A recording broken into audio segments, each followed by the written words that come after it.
We are in Davos, Switzerland at the Lighthouse by Lightspeed, talking to business leaders trying to change the world through technology. Up today, Spiros Xanthos, founder and CEO of Resolve AI. His company uses AI to troubleshoot bugs and problems in code so that human software engineers don't have to. The easiest way to think about this, Neal, is an example I'll steal from Spiros. A chef's favorite thing to do is cook, but not wash the dishes. Same thing for software engineers. They love to code, but not fix bugs. Resolve AI is their dishwasher. So let's load it up, cutlery and all, and hear from Spiros.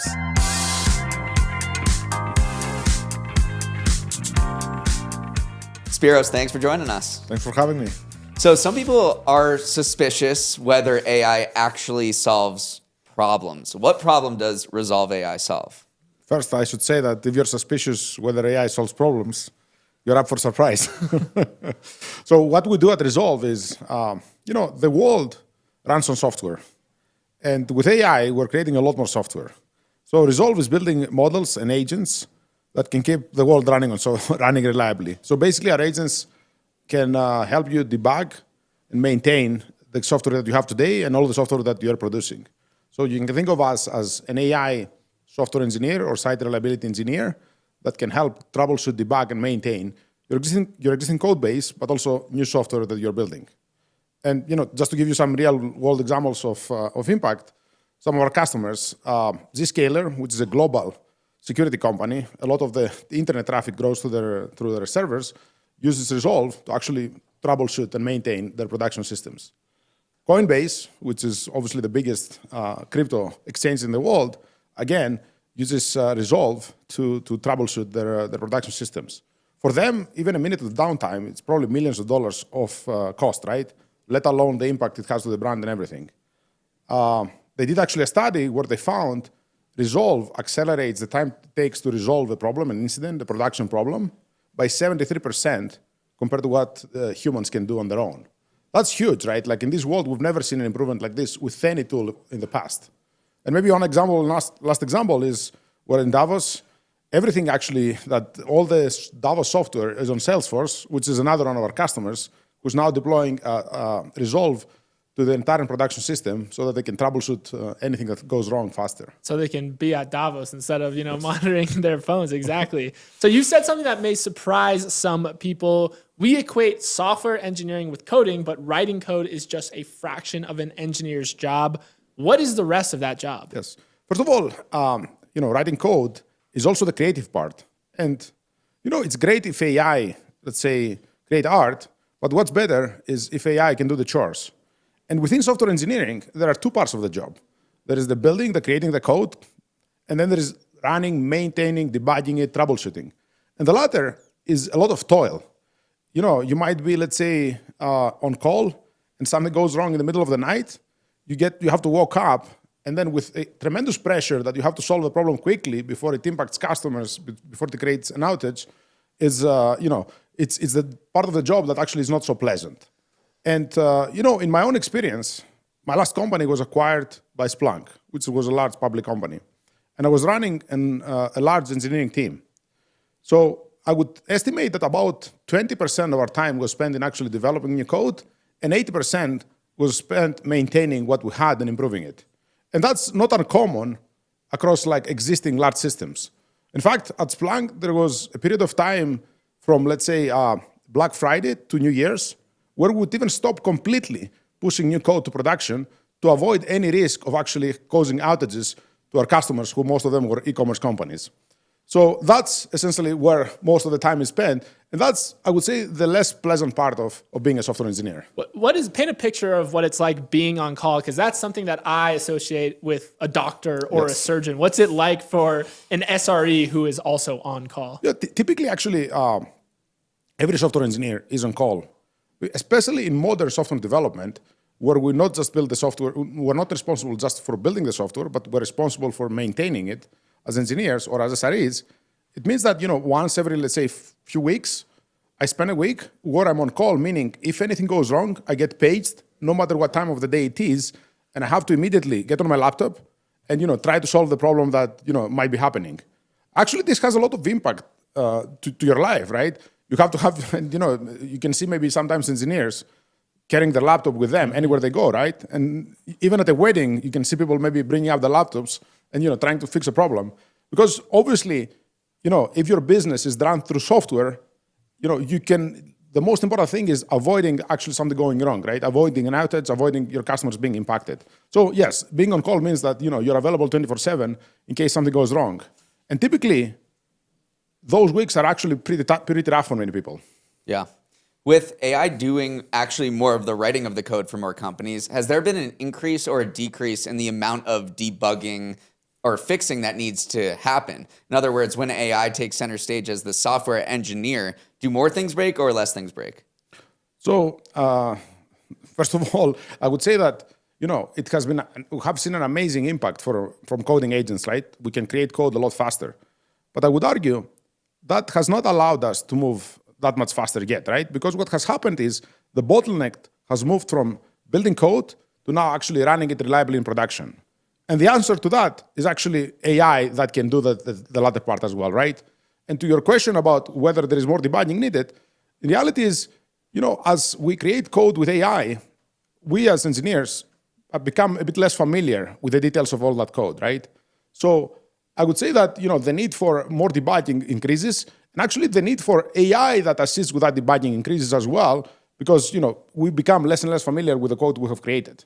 So I definitely expect that, we're going to have a lot more debugging going on in production with all the AI-generated code. So do you think that Resolve would have been founded if, AI hadn't ushered in this age of all this code being written by AI? 100%. Because, vibe debugging, let's say, in your application is fun and is useful and is important. But in reality, probably, 90% of the code that we use today has been written over the past 30 years, right? And there is definitely a need to improve how we deal with that.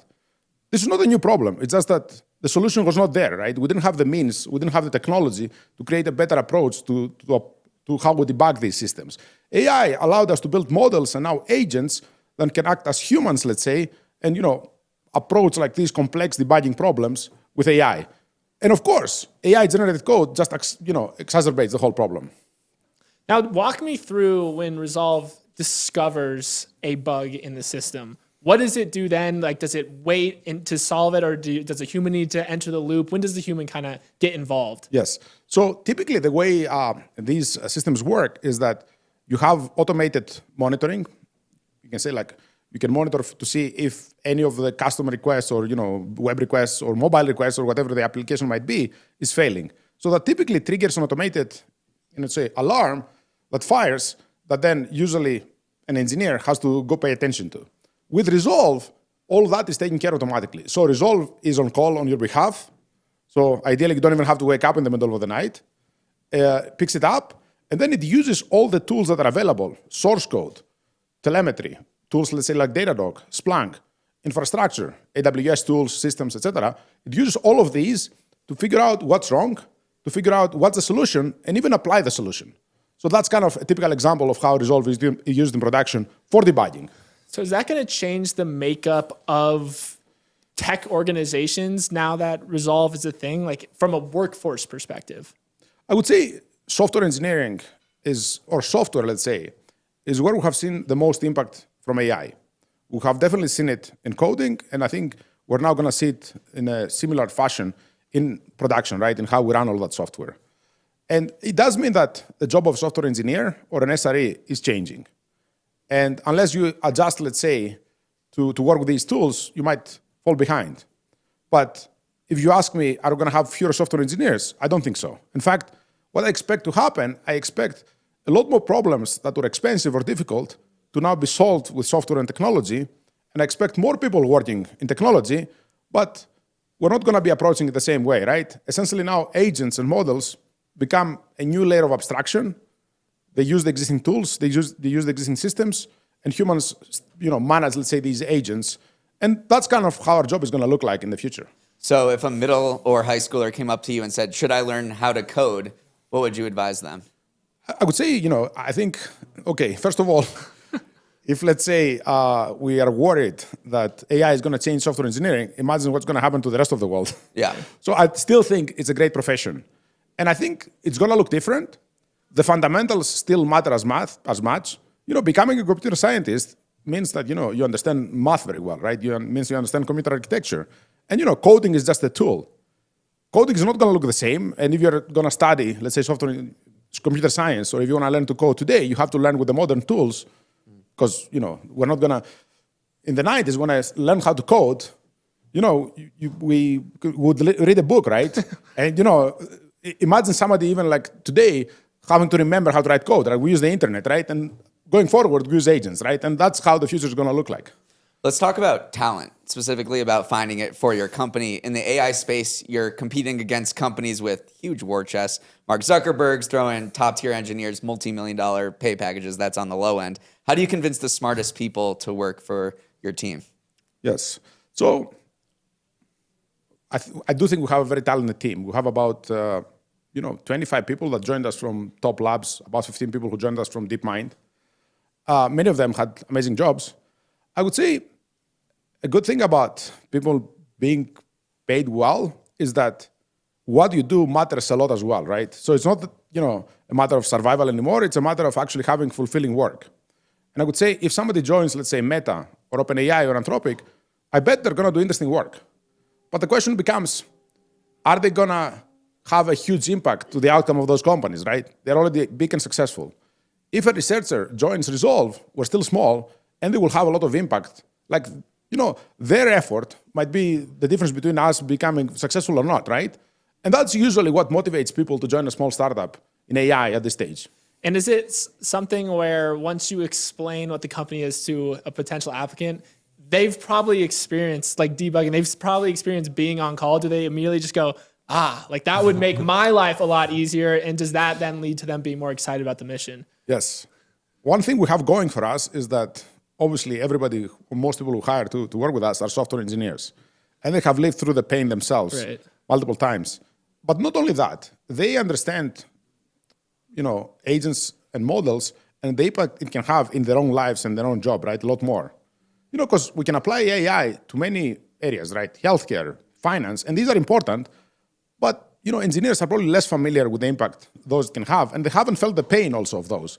Where in our case, most people who have hired, they have been on call, and they have woken up in the middle of the night, and they have dealt with all the toil of what it means to actually deliver production software. And that makes it more personal to them. That was exactly the experience we had with one of our more technical team members. We were describing the company to him, and he goes, oh my gosh, like this would change kind of the composition of what people work on a daily basis, because a lot of the time spent at our company is just making sure things don't break. So yeah, I can see that aha moment on people's faces. And, I think like back to my previous example, let's say if you're a chef, you obviously have the creative part of the job, which is the cooking, but also you have all the cleaning afterwards, right? And if you think about it, in software engineering, what we love doing, the creative part is actually writing code and building. But in reality, the rest is what takes precedence, right? Because unless you clean, unless you maintain your software and deliver it reliably, you cannot go back to actually the creative part. And that's what actually Resolve takes care of, which makes you essentially, gives you more time to go back to building, basically. So this is not your first startup rodeo. You founded a couple before, worked at some others, and you launched Resolve in 2024. What mistakes did you make as a younger entrepreneur that you're not making now? A lot. But maybe I can highlight a couple that come to mind. So I think one mistake I made, and I think one mistake I see founders make often, is that we celebrate raising money too much. We almost feel that this is like a success, where it's only a tool, right? It's a means to an outcome. And in many cases, it makes the final outcome harder, right? Because the stakes are higher. It is important, and especially if you're in a big market, it is essential. But also, it's not what success looks like, right? And, I make sure we don't celebrate it at Resolve. Another thing I often see founders make, another mistake I see founders make, and I, again, made it myself, is that we try to protect, startups are very hard. They have way more problems than successes usually, right? And we as founders try to protect our teams by hiding the challenges. And I learned the hard way that this is the wrong way to build a startup and a good culture. So at Resolve, we're extremely transparent about the goals we have, about what goes well, what doesn't go well, because what matters is how well we solve the things that don't work. And I'm not probably going to be the best person to solve most of the problems. It's going to be somebody else who's much closer and much smarter than I am. So transparency and not trying to protect people from the bad things in the company is very important. And maybe a third one I would say is that as founders, we're probably not good at delegating. And it's not like I don't believe that founders should be in the details. I'm all for founder mode execution. But at the end of the day, there's not enough time in the day to do everything, right? So you need to be able to trust others, and you need to be able to give them the, let's say, authority and freedom to go execute well. So you delegate now more than you did Yes. when you founded previous companies. Yeah, I mean, I work harder than I have ever worked, right? I'm available 24/7, but there aren't so many things I can do. I cannot have control on everything. I need to be able to let go. You need resolve for everything in your life, What is your approach to fundraising now? You said it's not a something you should celebrate, but like, how do you know when you should raise or try to just more bootstrap it yourself? That's a good question. So first of all, I do think that starting a company and being a founder is an amazing way to change your life. It's an amazing way to grow, and it's an amazing way to probably have a great financial outcome. And everybody ideally should aspire to do that. Now, many companies can be successful with a smaller outcome. Many companies do not need to be VC-funded companies. And that's okay, depending on your goals as well, right? Now, when you're building a company in a market that is big and is moving fast, like AI, like we do, fundraising is essential, right? And having great investors is essential. And we've been lucky to have great investors ourselves. But I still think that you should never approach the job of a founder or CEO as, fundraising should be the result of great work, should be the result of building a product that people want, should be the result of, growing your revenue, building a great team. If you do these things well, fundraising is easy. If actually fundraising is difficult, it probably means you should focus more on the first part. Yeah. What is a philosophy that you have as an entrepreneur that you think might not be widely shared with others? Some of the things I mentioned probably are part of my philosophy, but I'll tell you, I think these days, because we kind of think the job of the founder is glamorous, it is probably the worst job in the company. And you have to be willing, if you're a founder, to do anything, right? Even the worst part of or anything that is really bad and unpleasant, you should be willing to do as a founder. And unless you are willing to do it, others are not going to be able to do the same, right? And follow your lead. So it is definitely not a glamorous job, and it's not an easy job also. And if you're in it because you think it's cool, you're for a surprise, I guess. And maybe don't even go down that path. I think you just scared off everybody who's watching this who's thinking of starting a company. Yeah, realistic. Yeah, no, I started at Morning Brew when there was 3 people. And so now I'm not a founder myself. I watch the founders operate and try to grow the business. And it was extremely grueling. And I don't know how people do it when they have other obligations like a family or anything. I mean, it's just the time commitment was so severe, and at least from my N of 1. But I have a take on that, because obviously when you're building a company, you're recruiting people in all stages of their life. New grads, people who have actually kids and family, people who are even expecting kids. It's often that I'm trying to recruit somebody who's about to have a child, let's say, right? And they ask me, okay, should I really do this? What I observed over the years in multiple startups now is that actually when you have, let's say, family and kids, and you work at a startup, they are very compatible. But what it means, all your other hobbies go out of the window. And in fact, you become a lot actually more productive when you're working. You're probably doing 2x or 3x more work per hour, because at the end of the day, you have to go home, take care of your kids, right? And that's an important part of your life. So it's definitely compatible, but yes, your life changes a lot. That's a startup hack right there. Hire expectant parents, because they'll be a lot more productive. Morning Brew's co-founder did unleash a tweet on X saying like the best productivity hack he ever had was have a kid. True. Yes. How do you stay hungry though? Because you've worked at other companies, like you've had a few exits. Like what makes you want to go back to 0.0 and start all over again? Nobody who's normal starts for companies, first of all, right? So, That's fair enough. There's no reasonable explanation to me starting another company. But I'll tell you what, after my last company got acquired, I joined Splunk. I was an SVP. I had a very large team. It was a very interesting job.